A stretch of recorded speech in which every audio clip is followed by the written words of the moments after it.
Let's get into it. Tim Kennedy, Joe Rogan, and Tim Kennedy is about to break down what freedom means and what sovereignty means. That's a big thing that a lot of people don't focus on as much. You know, everybody's about freedom of speech, freedom to do what I want. Sovereignty, that's a completely different thing. And I really like the way that he explains this. You can get not this shirt, not yet, but IamCoachColin.com. Check it out. It is the greatest anti-establishment clothing line in the world. 10% off the whole store. Just put in the discount code IamCoachColin, all capitals, all capital letters, all one word, one L in the name Colin. Get yours now. That's why I'm here. Yeah. That's why I moved here. I love the way that freedom would work was that there was an educated, empowered citizen that was individually responsible for themselves and their family. And they were in a position of authority over the government. That's how that document worked, our beautiful Bill of Rights and the Constitution. It was because of the power of the people. And over the past 50, 60 years, our people have become fat, gelatinous, complacent, uneducated, subscribe to propaganda, radicals, aligned with agendas that are not pro-America. And in the course of this time, it makes that document have no teeth, right? There's nothing behind it because the government used to be scared of the people because the people, when, you know, we decided to throw some tea in a harbor and the shot heard around the world, we went after the people that were attacking us and that were controlling us, and we killed them and we pushed them off this land. And then we wrote these founding documents that said the individual is going to maintain the power. The people are going to have the power. But the only way that works is if the people have power. And we've let that go. Bit by bit, diet by diet, day by day, lack of exercising of our God-given rights. We are now just soft. It's one of the reasons when I was kicking around with you, like, hey, do we really want to talk about this? This is tough. Like I have 25 pages of notes here about the Middle East conflict.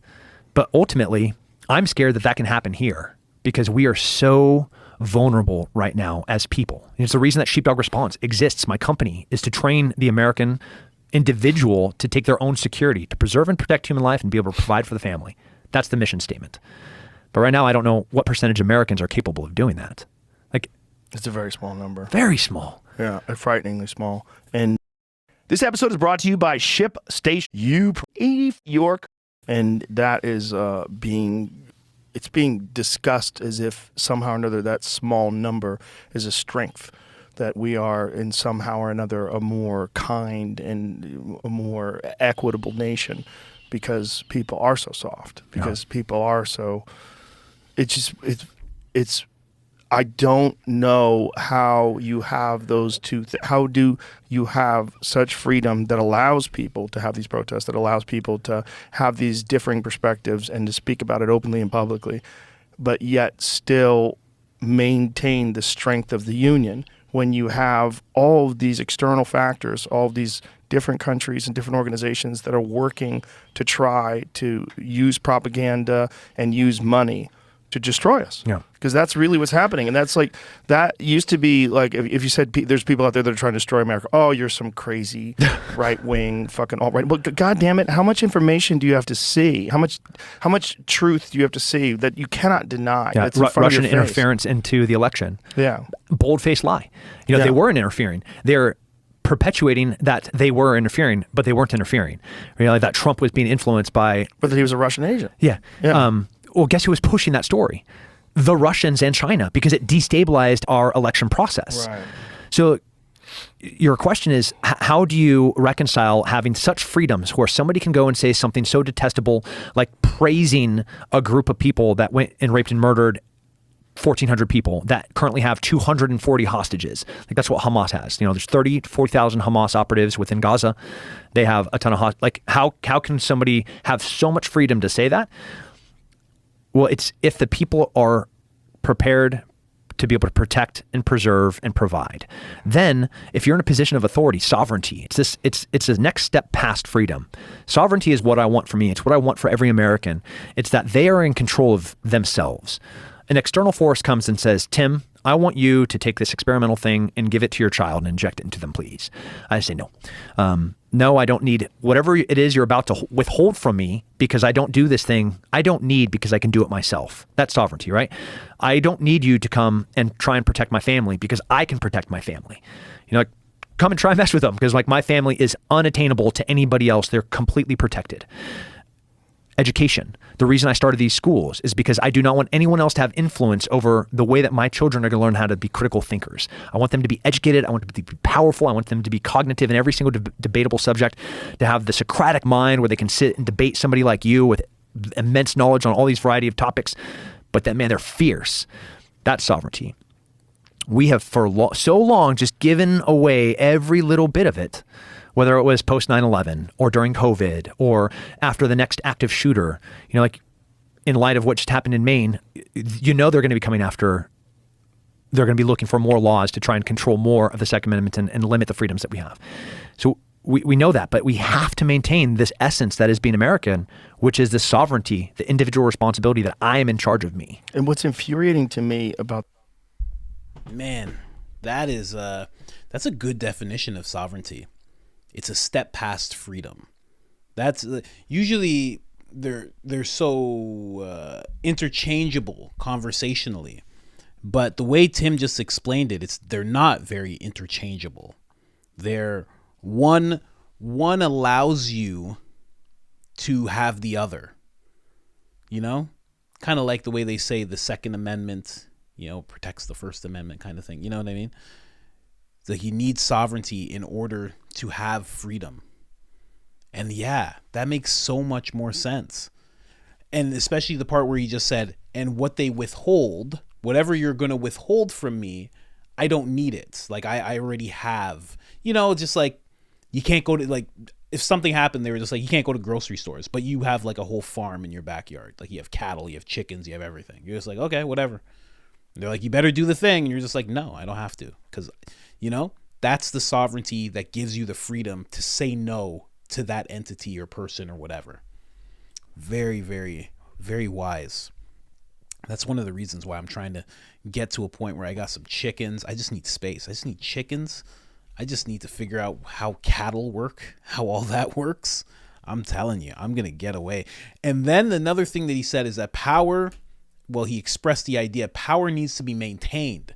So the people have the power, but we're almost at a generation now where it's like we feel like the power should just be like we just inherited it. Like, oh, we have the power, but you have to maintain the power. That's how the people have the power. Power to the people. Power to the people is true, but it's not just given to you. It's something that you actually have to maintain. It's something that you actually have to exercise, right? Literally, physical exercise. There's power in that. Literally working on your marriage, making sure all that's good. There's power in that. You have to rear your children properly. There's power in that. You have to amass a certain amount of wealth or at least a stable enough business for yourself or job that you enjoy. There's power in that. The people do have the power. And then another thing is getting informed. You have to be informed. That's where your power, all these things are where your power lays, and you have to maintain all that. And if all of the people do that, then the people truly do have the power. But if everyone gives in to complacency, if everyone gives in to just sitting around, to just getting big and fat and tired, and they don't know anything about exercise, and they don't know anything about self-defense, and they don't know anything about combat, and they think words are violence, and they think someone calling them by the wrong thing is an attack to their body and it hurts just as much as any violence does. When you get to that point, the people don't have the power. You've lost your power at that point. You have no power. And then a generation or two of that, it's like you will be subservient to whoever is in charge, because your power is gone. It's completely gone. Wow. Tim Kennedy, man. Tim Kennedy. There's some things that he can break down perfectly. And freedom and what it is to be an American in terms of freedom and sovereignty, that's one of them. That's very, very, very well put. I want that. I want that. Do you want that? Do you have that right now? That's another thing. Like all those things that I just brought up, all those things that Tim just brought up. Do you actually have that right now? Do you have that in place? Do you have it that if someone came to you and they withheld necessities from you, do you have them yourself? Do you know how to be self-sufficient? Do you have all that yet? I don't. I'm getting there, you know. I can say no to some things, but I don't know how to grow food. It's a big one. I can defend myself. I can defend my wife. I can defend the children that we have. Definitely. But you have to have it to the nth degree. You know? You have to really be able to do it. And then you have power. Then the people really do have power. See, and that's why communities are so important.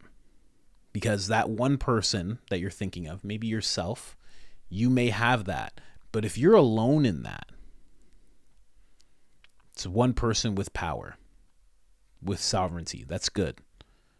But when 1 million people have it, that's when decisions are made. When 10 million, 20, 100 million people have it, then you're in the proper place. Then you're in the place that the founding fathers thought you should be in and remained in. You know? Anyways, guys, like the episode if you haven't already, subscribe if you haven't already, and let me know in the comments, do you have true sovereignty right now? The ability to say no, fend for yourself, self-sufficiently, defend your family. Do you have that right now? Let me know in the comments. I'm out.